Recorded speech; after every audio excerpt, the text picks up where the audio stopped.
Hi guys, it is time to talk actually today we're going to be talking the Kardashians. We talked a little bit about how Kris Jenner has her own church, and we talked a little bit about the pastor, but I promised you guys a deep dive on the pastor a while back, so I finally have gotten that done for you guys, and I want to bring it to you. But before we get started, make sure you hit that like button, subscribe to my channel, and don't forget to turn those notifications on because you never know when something might be going on that you would like to be alerted about. So turn those notifications on. Okay, so we know that Kanye West allegedly said that Kris Kardashian owns her own church and that they do it for a tax write-off. And then we later found out that this is like a common thing for a lot of famous people to be involved in church or have churches because churches don't have to pay taxes. So it's a very big write-off for them. Now, a lot of people, when we talked about Kris Jenner owning a church, were like acting surprised and they couldn't understand why they had never heard about this before. So I wanted to address that because some of the information that I'm using is actually found from a couple of articles from like 2013, 2014, one of them being a Radar Online article from 2014. So actually this information about her pastor and the whole tax write-off situation has been a topic of conversation for years now. We just didn't know it. So let's jump in and get started on this pastor. But first, let's talk a little bit about the church because I told you guys before it's called California Community Church. Now, it previously was called Life Change Church. The photo of it shows like the outside of a building and it has like the name on it and it has two doors that looks like you would walk through to enter into the church. Now, Tokyo China did a live video a while back and she told us that those are actually not the doors. That's not even the building of the church. It's like down the street. You have to go in another door and it's basically in like a suite.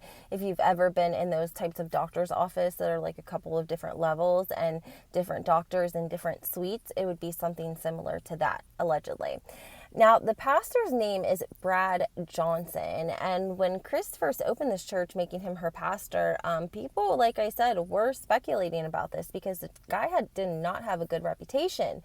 Allegedly, he was like the head of a church with about 4,000 people in Westlake Village, California.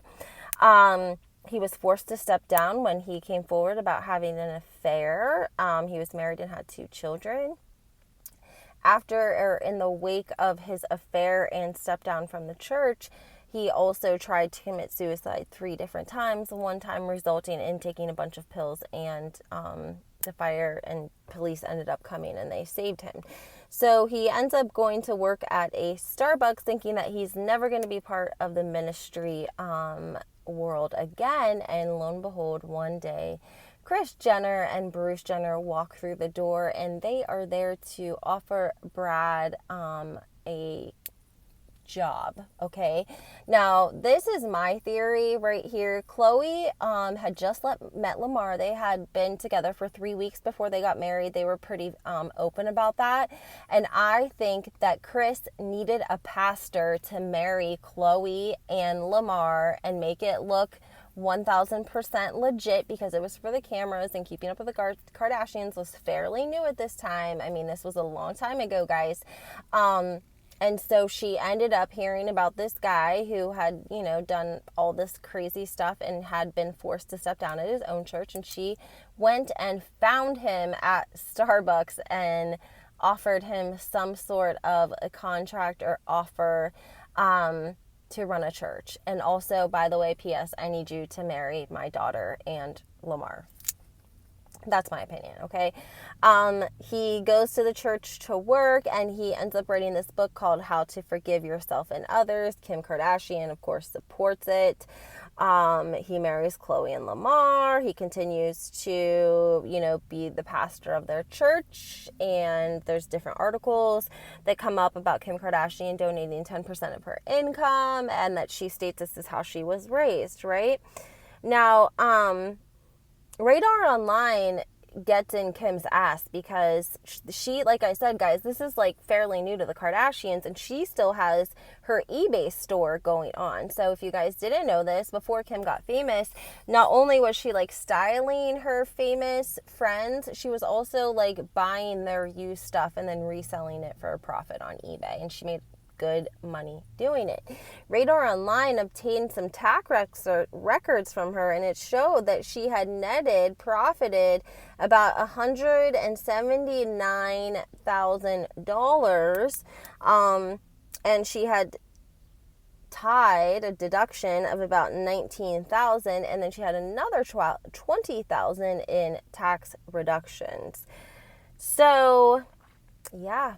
This is something that Kim does all the time, though, because if you guys didn't know, allegedly her closet, you know how they sell their clothing on their Kardashian closet? We have Kim, Khloe, Kourtney, and KRIS all selling their gently used named brand items on their website. And allegedly, of course, they put on there that they sell these and donate part of the profits as a donation, because people are looking at them like, first of all, they get all that stuff for free, all of it for free. So people send it to them as promos. Then they wear it once or twice, and then they end up selling it. So there you have it, guys. That's a little bit about Mr. Brad Johnson. If you have any questions, put them in the comments, and we will talk soon.